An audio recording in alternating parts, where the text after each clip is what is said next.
पिछले जन्म के संस्कार इस जन्म में आदत बन जाते हैं। इस जन्म की आदतें अगले जन्म में फिर संस्कार बन जाएंगी। फिर अंत कहाँ है? अंत है इस बात में, इस सत्य को जान लेने में कि तुम संस्कार नहीं हो, तुम आदत नहीं हो। अंत है इस सत्य के प्रति जाग जाने में कि तुम पृथक हो। अंत है होश में, अंत है साक्षी भाव में। निश्चित ही तुमने कल भी क्रोध किया था, परसों भी क्रोध किया था, आदत बन गई। आज किसी ने जरा सा उकसा दिया, अंगारा तो था ही भीतर, रोज रोज संभाला था, हो गए। राख भी जमी थी तो बस ऊपर जरा सी परत थी, किसी ने फूंक मार दी, परत झड़ गई, अंगारा बाहर आ गया, तुम क्रोध से भर गए। आज तुम क्रोध करोगे, कल के लिए फिर और तैयारी हो गई। ऐसे रोज रोज तुम अभ्यास बनाते जाओगे, संस्कार गहन होता जाएगा। और जितना संस्कार गहन हो जाएगा उतने ही तुम यंत्रवत हो जाओगे। कोई भी तुम्हारी बटन दबा दे तो क्रोध करवा दे, कोई भी तुम्हारी बटन दबा दे तो तुम प्रसन्न हो जाओ। कोई भी झुक के नमस्कार कर ले, तुम्हारी प्रशंसा कर दे तो तुम गदगद।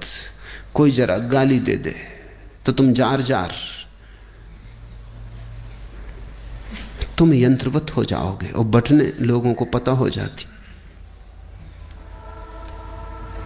सबको पता है एक दूसरे की बटने, कहां से दबा दो कि सब ठीक हो जाता है, कहां से दबा दो कि सब गड़बड़ हो जाता है। तुम मशीन हो क्या या मनुष्य हो? मनुष्य होने का इतना ही अर्थ है कि कोई तुम्हारी क्रोध की बटन दबाए चला जाए, लेकिन तुम कहते हो नहीं करना, तो बटन दबती रहती। वो आदमी थक जाता, लेकिन तुम क्रोध नहीं करते। तुम कहते हो मैं अपना मालिक हूं, जब करना चाहूंगा करूंगा, जब न करना चाहूंगा नहीं करूंगा। प्रतिक्रिया और क्रिया में यही फर्क है। प्रतिक्रिया में दूसरा मालिक है, तुम नहीं, और क्रिया में तुम मालिक हो, दूसरा नहीं। और बड़े मजे की बात है, प्रतिक्रिया बांधती है, क्रिया मुक्त करती है। जो अपने कर्म का मालिक है उसके कर्म का कोई संस्कार नहीं बनता, और जो अपने कर्म का मालिक नहीं है, जो प्रतिकर्म करता है, रिएक्ट होता है सिर्फ, उस आदमी के जीवन में बंधन बनते चले जाते हैं। रोज रोज जाल मजबूत होता चला जाता है।